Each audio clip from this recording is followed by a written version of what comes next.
नमस्कार. सांगोला अपडेट्स न्यूजमध्ये आपल्या सर्वांचे स्वागत करते. सांगोला तालुक्यातील ताज्या घडामोडी, राजकीय हालचाली आणि आपल्या हक्काच्या बातम्या सर्वात आधी पाहण्यासाठी पाहत रहा सांगोला अपडेट्स न्यूज. हिंदवी स्वराज्याचे सरसंस्थापक छत्रपती शिवरायांना मानाचा मुजरा करतो. भारतीय राज्यघटनेचे शिल्पकार भारतरत्न डॉक्टर बाबासाहेब आंबेडकर यांना मानवंदना अर्पित करतो. आपल्या सोलापूरचं दैवत सिद्धरामेश्वरांच्या चरणी नतमस्तक होतो आणि आज आपल्या या नवनिर्वाचित सदस्यांच्या सत्कार कार्यक्रमामध्ये मंचावर उपस्थित असलेले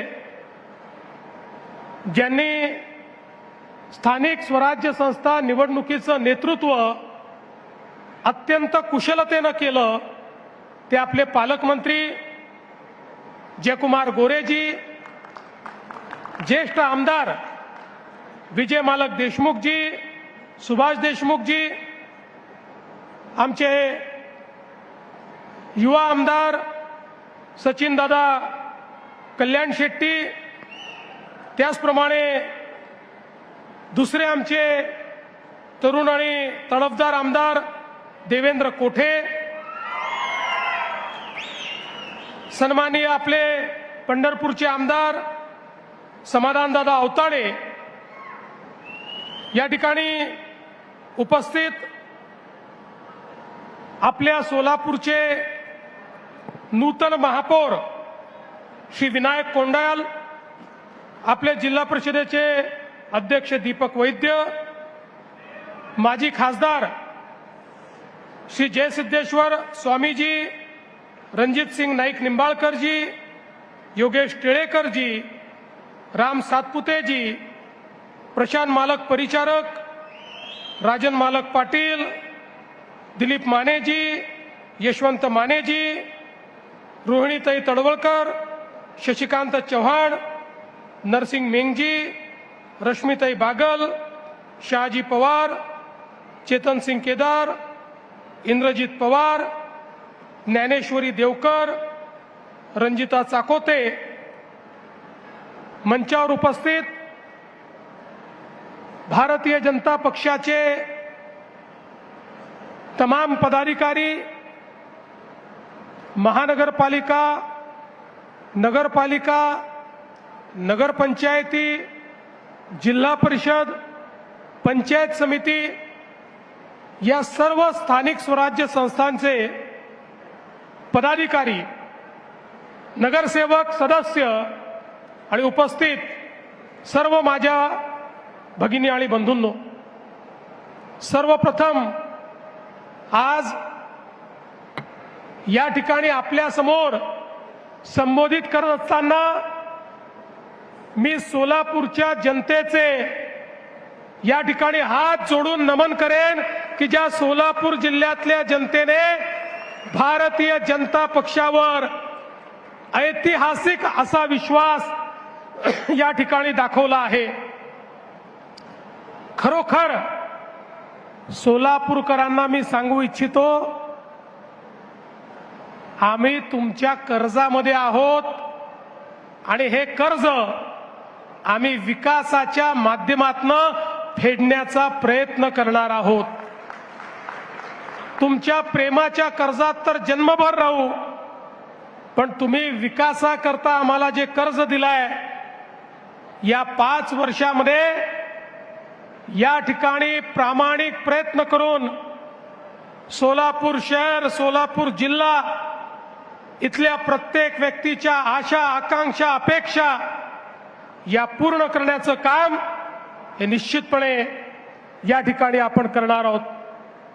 मगाशी पालकमंत्री साहेबांनी सांगितलं 2017ला आपण 49 निवडून आलो होतो.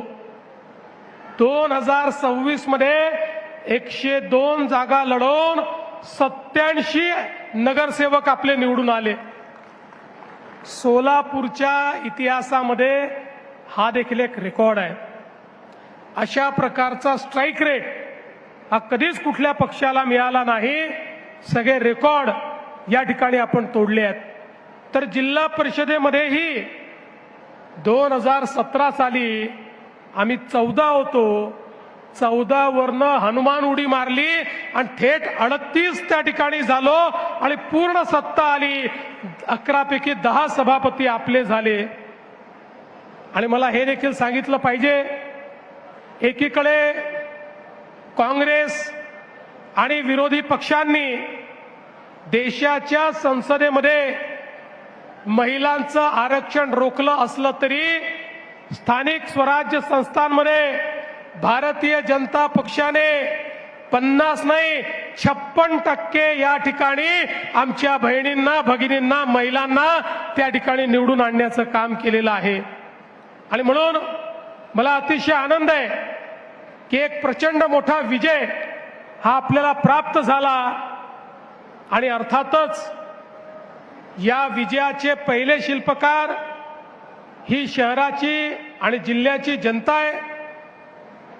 या विजयाचे दुसरे शिल्पकार भारतीय जनता पक्षाचा सामान्य कार्यकर्ता, एक एक कार्यकर्ता ज्यांनी बूथवर काम केलं तो कार्यकर्ता आहे. आणि अर्थातच या विजयाचे शिल्पकार या निवडणुकीचं जे नेतृत्व करत होते, मग आपले पालकमंत्री जयकुमार गोरेजी असतील की ज्यांनी अतिशय उत्तम अशा प्रकारे हा सगळा समन्वय या ठिकाणी घडवला, नेतृत्व केलं, आव्हानांचा सामना केला. आणि सोबत आपली आमदारांची जी टीम आहे, मग या ठिकाणी विजय मालक असतील, सुभाष बापू असतील, सचिन कल्याण शेट्टी असतील, समाधान अवताळे असतील, देवेंद्र कोठे असतील किंवा आपले माजी आमदार आहेत रामभाऊ सातपुते, राजाभाऊ राऊत, नावं अनेक घेता येतील. आणि त्याचसोबत शहराचे आणि जिल्ह्याचे पदाधिकारी या सगळ्यांनी मिळून हा विजय खेचून आणलाय. लक्षात ठेवा, हा विजय विकासाचा विजय आहे. हा विजय विकासावर ज्यांचा विश्वास आहे त्यांचा हा विजय आहे. आणि मोदीजींच्या नेतृत्वात होणाऱ्या परिवर्तनाचा हा विजय आहे, हे आपण सगळ्यांनी लक्षात ठेवलं पाहिजे. आणि म्हणूनच पहिल्यांदा तर निवडून आलेल्या सगळ्या लोकप्रतिनिधींना सांगतो, अनेक वेळा आपण निवडून आल्यानंतर आपल्याला असं वाटतं मी माझ्यामुळेच निवडून आलो आहे किंवा निवडून आली आहे, असा समज आपला असतो. आणि मग त्यातनं आपला व्यवहार बदलत जातो. एक गोष्ट सगळ्यांनी लक्षात ठेवा, लोक जसं तुम्ही केलेला विकास पाहतात तसं लोक तुमचा व्यवहार काय आहे हा देखील पाहतात. एक वेळ विकास कमी झाला तर चालतो, पण जनतेसोबत तुमचा व्यवहार कसा आहे हे सर्वाधिक महत्वाचं असतं. जनतेला विश्वास वाटला पाहिजे की भलेही एखादं काम होणार नाही, पण भारतीय जनता पक्षाच्या लोकप्रतिनिधीकडे आम्ही गेलो, आम्हाला सन्मान मिळेल, आमचं म्हणणं ऐकून घेतलं जाईल आणि आमच्याकरता प्रामाणिक प्रयत्न केला जाईल, अशा प्रकारची भावना जनतेमध्ये तयार झाली पाहिजे. आणि म्हणून निवडून आलेल्या एकेका लोकप्रतिनिधीला सांगतो, या ठिकाणी भाजपची परीक्षा मोदीजींनी काय काम केलंय याच्यावरनं तर होणारच आहे, पण त्यासोबत स्थानिक व्यवहार कसा आहे याही माध्यमातून या ठिकाणी होणार आहे. त्यामुळे कुठल्याही परिस्थितीमध्ये पारदर्शी प्रामाणिकतेनं काम झालं पाहिजे. कुठल्याही प्रकारचा भ्रष्टाचार आम्ही खपवून घेणार नाही. या ठिकाणी एखाद्याला पदावरनं काढावं लागलं किंवा एखादं पद हातात नाही गेलं तरी हरकत नाही. लोकांनी पारदर्शी प्रामाणिकतेने काम करण्याकरता आपल्याला निवडून दिलेलं आहे. त्यामुळे लक्षात ठेवा, तुमच्या प्रत्येक गोष्टीत देवाभाऊ तुमच्या पाठीशी आहे, पण चुकलात तर चुकीला माफी नाही, हे देखील या ठिकाणी लक्षात ठेवलं पाहिजे. आणि म्हणून मी तर तुम्हाला एवढंच सांगतो, व्यवहाराचं तुम्ही बघा, लोकांशी तुमचा व्यवहार कसा आहे ते तुम्ही ठरवा आणि त्याची काळजी तुम्ही घ्या. विकासाची काळजी माझ्यावर सोडून द्या. तुम्हाला जे जे लागेल, तुम्ही जे जे मागाल, ती प्रत्येक गोष्ट या सोलापूरला या ठिकाणी देण्याचं काम हे मी निश्चितपणे करेन. आपल्याला कल्पना आहे, सोलापूरच्या अभियांत्रिकी महाविद्यालयाचा प्रश्न 1996 पासून भिजत घोंगडं होतं. आमचा प्रयत्न आहे याच वर्षी ते महाविद्यालय सुरू झालं पाहिजे, अशा पद्धतीनं आपण ते काम या ठिकाणी करतो. IT पार्कची आपण घोषणा केली, लगेच लोक म्हणायला लागले नुसती घोषणा आहे, नुसती घोषणा आहे. पण घोषणा करून थांबलो नाही. फेब्रुवारीमध्ये जागा हस्तांतरणाचा आदेश देखील काढला आणि आता एक अत्यंत उत्तम अशा प्रकारचा IT पार्क हा सोलापूरमध्ये तयार करून आमच्या शिकल्या सवरल्या मुलांच्या हाताला काम या सोलापूरमध्ये देण्याचा प्रयत्न आमचा असणार आहे. मला इथे आलो त्यावेळी आमच्या गारमेंट असोसिएशनचे लोक भेटले.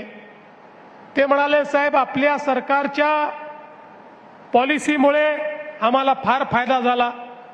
मोठ्या प्रमाणात देशभरामध्ये आम्ही आता रेडीमेड गारमेंट आपले पाठवून राहिलो, एक्सपोर्ट देखील करतो. विमान सुरू झाल्यामुळे त्याचाही आम्हाला फायदा आहे.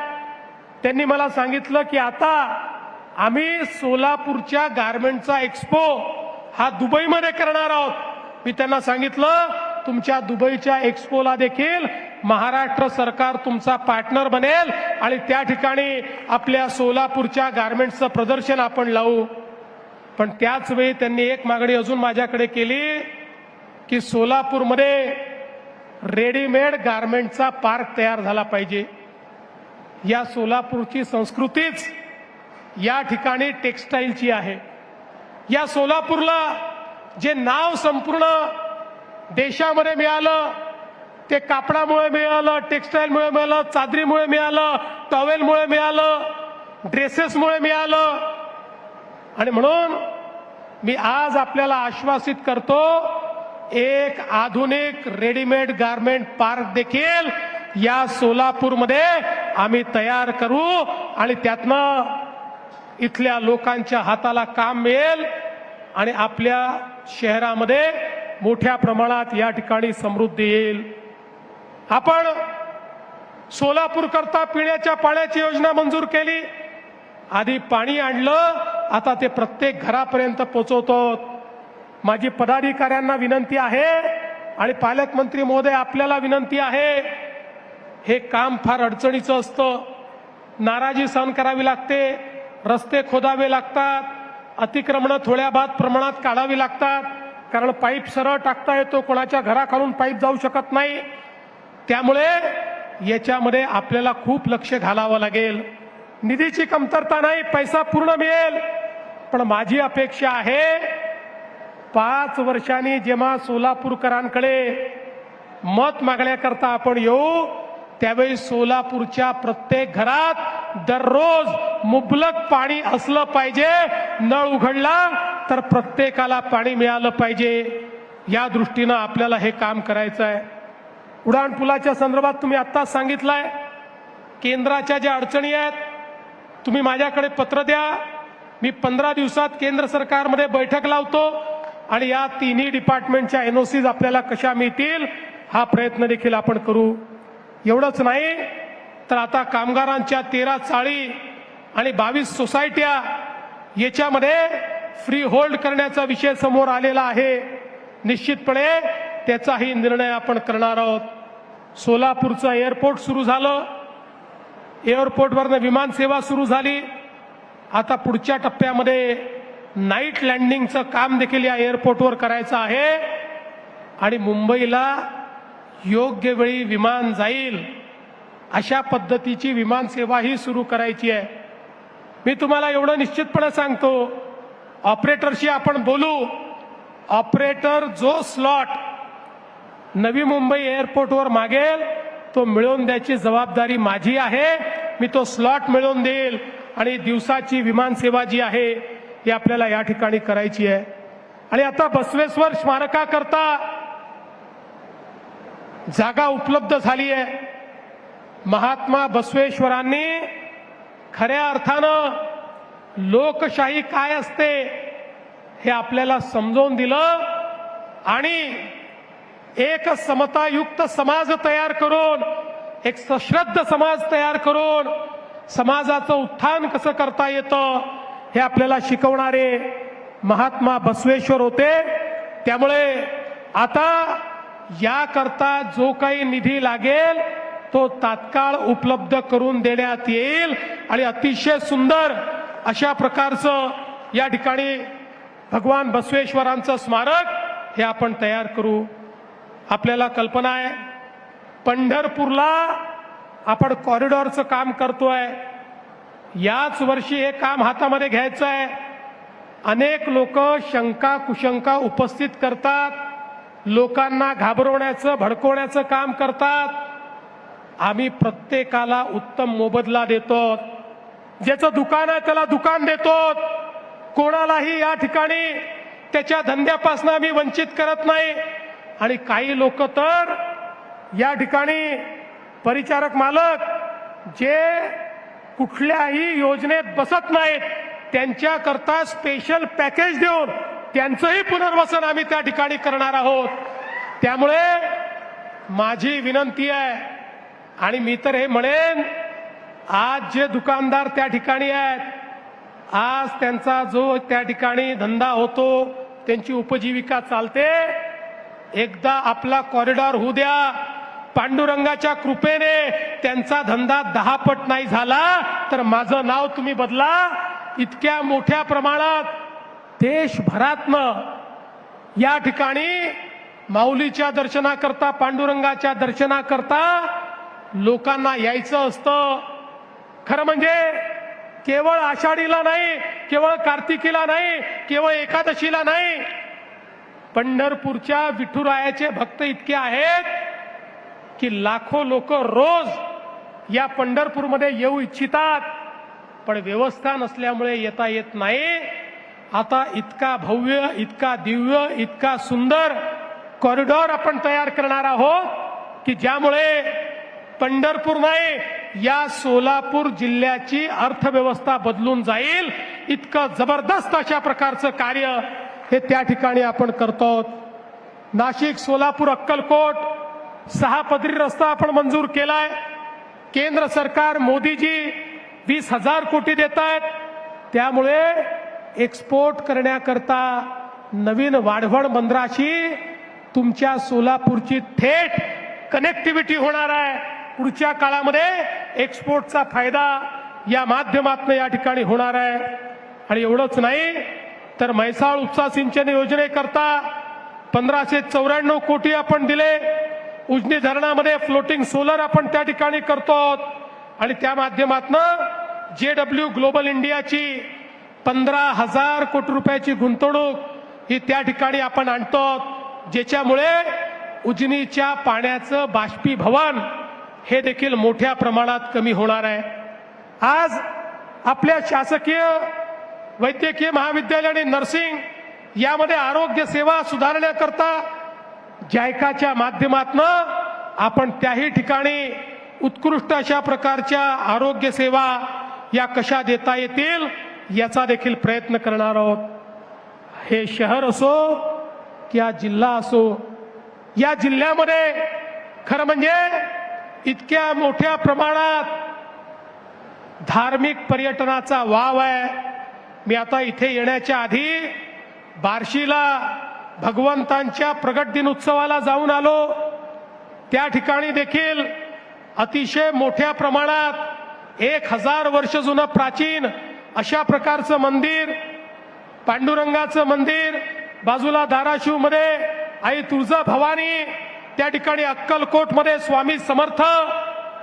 मला असं वाटतं की एक प्रकारे संपूर्ण महाराष्ट्राची आध्यात्मिक शक्ती या सगळ्या पंचक्रोशीमध्ये आपल्याला पाहायला मिळते. आणि म्हणून या जिल्ह्याचा आशीर्वाद मिळणं, या शहराचा आशीर्वाद मिळणं, सिद्धरामेश्वरांचा आशीर्वाद मिळणं हे मी आपलं भाग्य समजतो आणि पुन्हा एकदा आपल्या सगळ्यांना सोलापूरकरांना या ठिकाणी आश्वस्त करतो की सोलापूरकरांनो, आपला विश्वास वाया जाणार नाही. आपल्या विश्वासाला आम्ही उतराई होण्याकरता दिवस रात्र मेहनत करू आणि आमचे निवडून आलेले लोकप्रतिनिधी हे पारदर्शी प्रामाणिकतेतून आपली सेवा करतील हा विश्वास व्यक्त करतो. पुन्हा एकदा महापौर, उपमहापौर, स्टँडिंग कमिटी चेअरमन, सगळे नगरसेवक, झोनचे सभापती, जिल्हा परिषद अध्यक्ष, उपाध्यक्ष, सर्व सभापती, आमचे नगरपालिका नगरपंचायतीचे अध्यक्ष, उपाध्यक्ष, नगरसेवक या सगळ्यांचं मनापासून अभिनंदन करतो. या रणरणत्या उन्हामध्ये आपण सगळे लोक या ठिकाणी एकत्रित झालात. भारतीय जनता पक्षाला तुफानही थांबवू शकत नाही आणि ऊनही थांबवू शकत नाही हे आपण सगळ्यांनी या ठिकाणी दाखवून दिलं. त्याबद्दल आपल्या सर्वांचे आभार मानतो आणि माझं बोलणं संपवतो. धन्यवाद. जय हिंद, जय महाराष्ट्र. सोलापूर